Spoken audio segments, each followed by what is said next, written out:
আসসালামু আলাইকুম। কেমন আছেন সবাই? আশা করি আল্লাহর রহমতে সবাই ভালো আছেন। আলহামদুলিল্লাহ আমরাও ভালো আছি।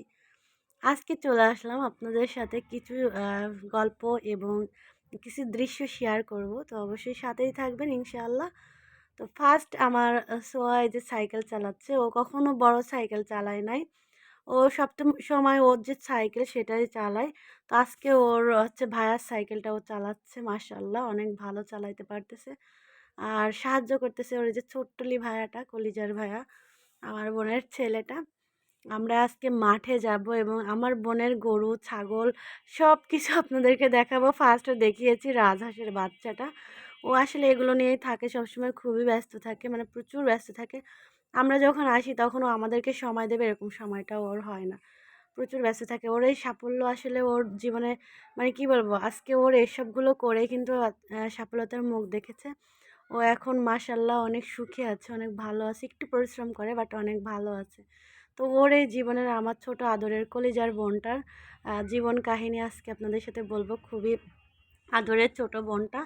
আসলে বেশি দূরে আমার বোনটা লেখাপড়া করতে পারি নাই। কারণ ওর যখন ১৫ বছর বয়স তখন ওর বিয়ে হয়ে যায়। খুবই অল্প বয়সে, মানে এত ছোট বয়সে কারোর বিয়ে হয় না।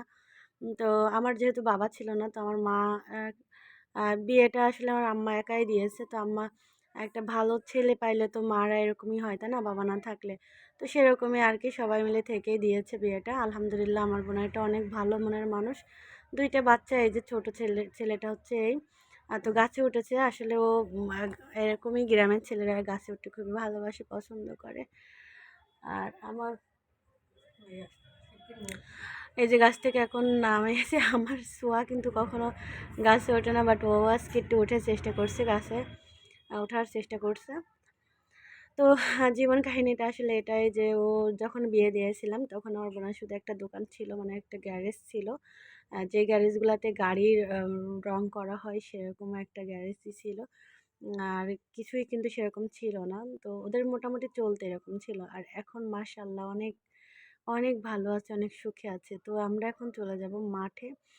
আর এই মাঠে যাচ্ছে আজকে আমার বোনের কিছু যে কি জন্য ও সাফল্যের মুখ দেখতে পেরেছে সেটাই। তো এটার জন্য আজকে আপনাদেরকে মাঠে নিয়ে যাব। আর মাঠটাই আপনাদেরকে দেখাবো। তো আসছে এই যে সবাই চলে আসছে। আর আমরা এখন মাঠে যাব। তো ওরা একটু দুষ্টুমি করছিল, সেটা একটু আপনাদের সাথে শেয়ার করে নিলাম। আমার বোন আসতেছে, ও আসতে দেরি করছে, এর জন্য আমরা এখানে দাঁড়ায় আছি। আর দাঁড়িয়ে ওই যে গাছ থেকে আমার বোনের মেয়েটাও গাছে উঠেছে। গাছটা খুব একটা বেশি বড় না, ছোট গাছ। তো একটু ভিডিও করে নিলাম। আর এই যে আমার বোনের ছেলেটা, কলিজার আব্বাটা আমার হাই বলে দিল। আর এই যে নাচানাচি করছে গাছে উঠে। তো আমরা মাঠে যাবো আজকে ছাগল এবং গরু নিয়ে আসতে। আমরা আসলে এখানে আসলে আমরা খুবই আনন্দ করি। আর সোহা তো গ্রামের পরিবেশ খুবই পছন্দ করে, সোহা সাপা এরা। কারণ ওরা তো গ্রামে থেকে মানুষ না, ওরা আসলে বাজারে, টাউন বাজারে থেকে মানুষ, এর জন্য গ্রামে ওরা খুবই পছন্দ করে। সোহা আসলে সাঁতার জানে না, তো ওকে সাঁতারও শেখাবো খুব শীঘ্রই। আর সাঁতার শেখাতে গেলে এখানে আমাদের থাকা লাগবে অনেক দিন, এর জন্য হয় না। কারণ ওদের তো স্কুল খুলে দিয়েছে, এখন তো সম্ভব না, এর জন্য হচ্ছে না। তো ইনশাআল্লাহ সামনের বার এসে হয়তোবা থেকে সাঁতারটা শেখাবো। তো আমার বোনের ছেলে দেখুন বাঁদরের মতো জ্বলছে। তো আমার বোন চলে আসছে আর আমরা এখন চলে যাচ্ছি মাঠে। তো আমরা মাঠে চলে আসলাম। আর মাঠে এই যে এখানে একটা পুকুর আছে, পুকুরে ওরা একটু হাতটা ধুয়ে নিচ্ছে কারণ হাতে ময়লা ছিল। তো মাঠটা এই, আর একটা ছাগল আমরা অলরেডি ধরে ফেলেছি। আর আমার বোনটা গিয়েছে অনেক দূরে, যে ছাগলগুলো আসছে। তো ওদের কিন্তু অনেকগুলো ছাগল, মানে ৬-৭টা ছাগল আর অনেক গরু।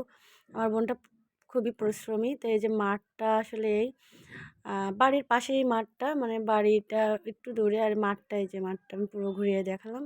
এখানে সরকারি একটা টিউবওয়েল আছে, এটা হয়তো বা মাঠের মানুষরা আসে খাবে, রাখালরা আসলে গরু নিয়ে আসবে খাবে, পানির তৃষ্ণা লাগলে। এই জন্য মনে হয় সরকার থেকে এটা করে দিয়েছে, যাক আলহামদুলিল্লাহ। আমার মেয়েটাও একটু পানি খেয়ে নিল এখান থেকে, মানে পানি দেখেও পানি খেতে চাইছিল, তাই যে সানজি বুড়ি হচ্ছে পানি দিচ্ছে। তো আমার বোনটা কিন্তু অনেক দূরের মাঠে, ও দূরে। তো আপনাদেরকে একটু আমি মানে কাছ থেকে একটু জুম করে দেখাবো যে কতটা দূরে চলে গিয়েছে।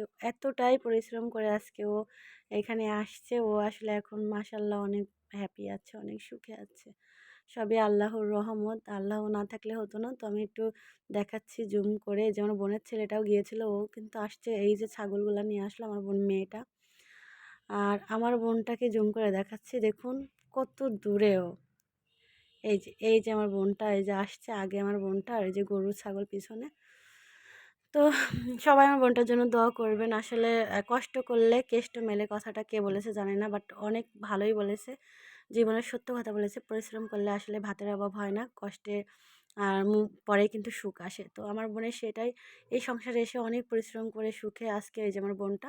তো এই ছাগল গরু নিয়ে এখনও বাসায় যাবে, আমাদের জন্য আরও অনেক কিছু দিবে, সবজি টবজি পেড়ে দেবে। তো সবই শেয়ার করব। আসলে ছোট করে একটু বোনকে নিয়ে একটু বললাম, কেউ কিছু মাইন্ডে নেবেন না। আসলে কষ্টের জীবন, তাই আপনাদের সাথে শেয়ার করলাম।